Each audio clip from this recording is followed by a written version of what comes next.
Well guys, welcome back to my channel. दोस्तों, आज हम इस वीडियो के अंदर हम बात करने वाले हैं म्यूचुअल फंड की एक बहुत बड़ी गलती के बारे में, जिसके बारे में हमें सही समय पर जानकारी ना होने की वजह से हम बहुत बड़ी गलती कर देते हैं। इवन हमें लाखों करोड़ों का नुकसान भी हो जाता है। कैसे, इस कॉन्सेप्ट के बारे में बात कर लेते हैं।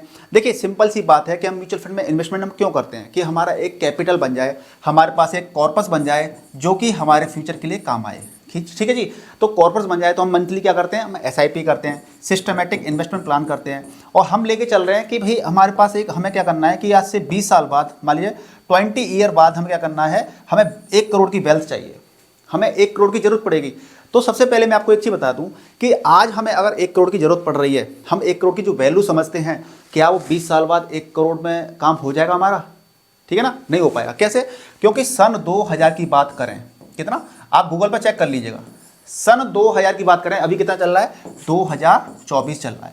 तो 2000 की बात करें तो करीब पेट्रोल जो आती थी 25 रुपये और 26 रुपये के अराउंड आती थी। ठीक है जी, कितना, 25 से लेकर के 26 रुपये के अराउंड आती थी आरएस। लेकिन आज कितनी आ रही है? आज करीब करीब देखा जाए तो 100 रुपीज़ के अराउंड आ रही है, 100 रुपीज़। ठीक है जी, 100 रुपीज़ के अराउंड आ रही है, और मेट्रो सिटीज़ में तो मैगी आ रही है। ठीक है, यानी कि क्या हुआ कि जो चीज़ उस समय पे इतने रुपए की आ रही थी, आज वो इतने की आ रही है। यानी कि अगर आप लेके चल रहे हैं कि मुझे 1 करोड़ चाहिए उस समय पे, क्योंकि सोच तो आप आज के हिसाब से रहे हैं ना कि आज मुझे 1 करोड़ हो तो मैं ये करूँगा, तो मुझे 1 करोड़ जब चाहिए 20 साल बाद, तो मेरा वो वाला काम हो जाएगा। तो आपको क्या करना पड़ेगा, आपको पैसा ज़्यादा बनाना पड़ेगा। अब ये पैसा जो ये क्या हो रहा है, महंगाई बढ़ रही है ना, तो इस महंगाई दर की वजह से हमारे पैसे की वैल्यू क्या हो रही है, घट रही है। यानी कि जब हमारे को एफडी में कितना परसेंट मिलता है, हमें इसके अंदर मिल जाता है 6% से लेके 7% के बीच में हमें इंटरेस्ट मिल जाती है।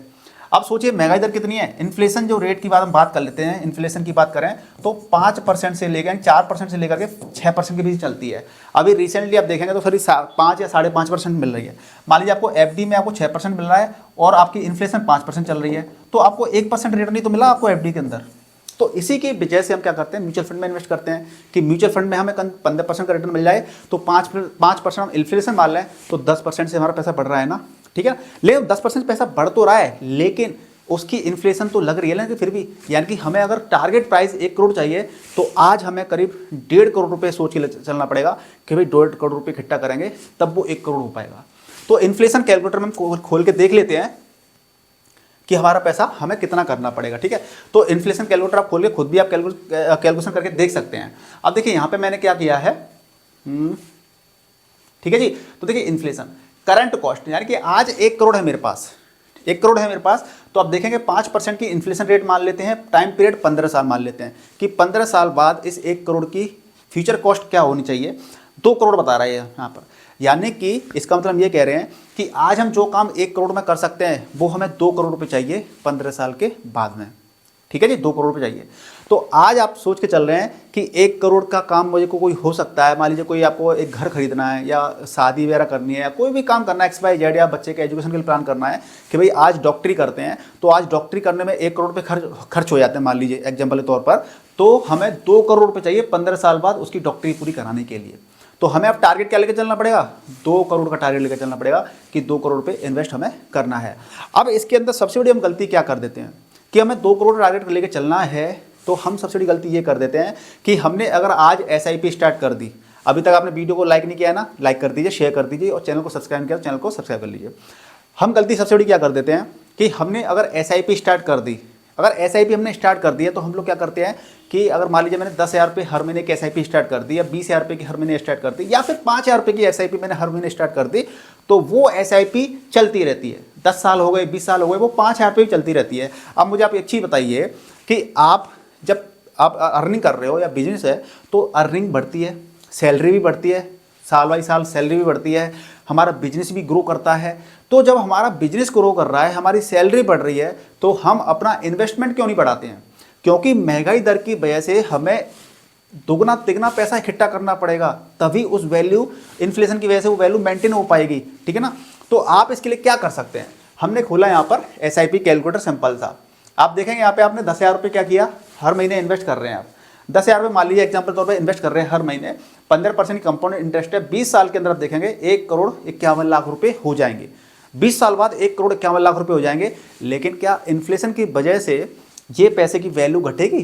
घटेगी ना, बढ़ेगी तो नहीं, घटेगी। तो घटेगी तो हमें, लेकिन हमें चाहिए 1.5 करोड़ ही चाहिए हमें, तो हमें ज़्यादा इन्वेस्ट करना पड़ेगा। तो जो हम 10,000 रुपये की एसआईपी कर रहे थे, हमें इसको क्या करना पड़ेगा, बढ़ाना पड़ेगा। तो इसका सॉल्यूशन, सिंपल सा सॉल्यूशन क्या होता है, स्टेप अप एसआईपी होती है। देखिए हमें क्या करना पड़ेगा, स्टेप अप एसआईपी करनी पड़ेगी। यानी कि मंथली इन्वेस्टमेंट आपका 10,000 का, मान लीजिए आपने आज से इन्वेस्ट करना स्टार्ट कर दिया 10,000 रुपये हर महीने, तो आपका क्या कर रहा है, एनुअल स्टेप अप 10%। यानी कि एनुअली आपकी 1 साल कंप्लीट हो गई, 10,000 रुपये महीने इन्वेस्ट कर रहे थे, उसके अगले साल से 11वें महीने से क्या होगा, सॉरी 13वें महीने से क्या होगा, 10% का आपका एसआईपी का इंक्रीमेंट हो जाएगा। यानी कि 10,000 रुपये का 10% कितना हो गया, निकालिए कितना हो गया, 1,000 रुपये हो गया ना, ठीक है। तो 1,000 रुपये हो गया, तो अब क्या होगा, आपकी 13वें महीने से 11,000 की 10 और 1,000 11,000 की एसआईपी आपकी पूरे साल चलेगी, सेकेंड ईयर। फिर 11,000 का 10% फिर निकाल लीजिए, प्लस वो हो जाएगा। फिर अगर 3 साल से उसकी एसआईपी चलेगी, इस प्रकार से क्या होगा कि 10% का स्टेप अप आप करके चलते हैं। यानी कि आप यहाँ पे 5% भी कर सकते हैं, 20% स्टेप अप कर सकते हैं। आपकी जिस प्रकार से सैलरी बढ़ती है, जिस प्रकार से आपका इनकम बढ़ती है, आप उस हिसाब से इसको कर सकते हैं सेट। 5% बढ़ा लीजिए हर साल, या 20% बढ़ा लीजिए, हर किसी के लिए अलग अलग हो सकता है। 15% की कंपाउंड इंटरेस्ट मिल रही है, तो 20 साल में क्या होगा कि आपका 68, यानी कि वहाँ पर आपके 36 लाख रुपए जा रहे थे आपके पास से, कहाँ, जब आप 10,000 रुपये कर रहे थे हर महीने, 24 लाख रुपए जा रहे थे। अब यहाँ पे आपके कितने चले जाएंगे, 68 लाख रुपीज़ आपके इन्वेस्ट हो जाएंगे, ठीक है। तो आप देखेंगे 2,78,00,000 की कैपिटल आपकी बन जाएगी, यानी करीब करीब 2.25 करोड़ की वैल्यू बन जाएगी, जो कि आपकी फ्यूचर में करीब 2 करोड़ के अराउंड तो मानी जाएगी। 2.25 करोड़ के अंदर वैल्यू आपकी हो जाएगी इन्फ्लेशन को लगा करके, ठीक है ना। पैसे की वैल्यू घटेगी उस हिसाब से। तो आप देखेंगे यहाँ पर कि यहाँ 1.5 करोड़ बन रहे थे, अब यहाँ पे आपके कितने बन रहे हैं, 2 करोड़, यानी 2.25 करोड़ बन रहे हैं करीब करीब आपके। तो हम लोग गलती ये कर देते हैं सबसे बड़ी, कि हम स्टेप अप नहीं करते हैं। हम लोग ये सोच लेते हैं कि भाई 10,000 रुपये की एसआईपी जा रही है, चलती रहेगी, 5 साल 10 साल 20 साल हो गए और 10,000 रुपये की एसआईपी जा रही है। जब हमारी सैलरी बढ़ रही है, हमारी इनकम बढ़ रही है, तो हम क्यों स्टेप अप ना करें। तो हमें क्या करना है, हमें इस गलती को सुधारना है। क्योंकि जितना ज़्यादा पैसा इन्वेस्ट करेंगे, आपको उतना ही पावर, पैसे की पावर, यानी कि कहते हैं ना, फ्यूचर में जो भी आपके खर्चे होंगे, बच्चों की मैरिज, स्टडी, आपके भी सपने होंगे, घर लेना है, गाड़ी लेनी है, बिजनेस को एक्सपेंड करना है, तो जितना ज़्यादा आज इन्वेस्ट करेंगे, कल आपको उतना ज़्यादा बेनिफिट होगा, उतना ज़्यादा आपको प्रॉफिट होगा। तो इस चीज़ को हमें क्या करना है, अगर आपकी ऑलरेडी एसआईपी चल रही है और आप उसको बढ़ाना चाहते हैं, तो आप कस्टमर केयर को कॉल करके उनसे बात कीजिए कि हालांकि कई जगह तो स्टेप अप एसआईपी, एक तो तरीका सिंपल सा ये होता है कि आपकी जो करंट एसआईपी चल रही है उसको बंद कर दीजिए और नई शुरू कर दीजिए, ठीक है ना। कई सारे ऐप में क्या होता है, फीचर होता है कि उसको हमें स्टेप अप करना है, तो उसका फीचर होता है, तो उस स्टेप अप को आप यूज़ कर सकते हैं। तो इससे क्या होगा, करंट एसआईपी को आपको पॉज या स्टॉप करने की जरूरत नहीं पड़ेगी, उसी के अंदर आप क्या कर सकते हैं, इंक्रीमेंट कर सकते हैं, मॉडिफाई कर सकते हैं। तो आप जिस भी ऐप के जरिए आप इन्वेस्ट कर रहे हैं, आप कस्टमर केयर को बात करके उनसे बात कीजिए कि भाई मुझे अपना स्टेप अप करवाना है, ठीक है ना। तो इस प्रकार से आप क्या करते हैं, आप ज़्यादा पैसा इन्वेस्ट करेंगे तो आपको ज़्यादा प्रॉफिट देखने को मिलेगा। तो मुझे उम्मीद है कि आपको इस कॉन्सेप्ट को आपको थोड़ा समझे होंगे कि महंगाई दर की वजह से हमारे पैसे की फ्यूचर वैल्यू जो होती है वो घटती है, तो उस घटी हुई कीमत को कैसे हमें मेंटेन करके रखना है, यानी कि मोर इन्वेस्ट करना पड़ेगा, तभी वैल्यू को हम मेंटेन रख पाएंगे, ठीक है। तो मुझे उम्मीद है कि आपको वीडियो से काफ़ी कुछ सीखने को मिला होगा। फिर भी आपको कोई डाउट रहता है तो मुझे कमेंट करके पूछ सकते हैं। वीडियो को लाइक कीजिए, शेयर कीजिए, चैनल पर नया तो चैनल सब्सक्राइब कर लीजिए। मिलते हैं नेक्स्ट वीडियो में, तब तक के लिए गुड बाय, टेक केयर, जय हिंद, जय भारत।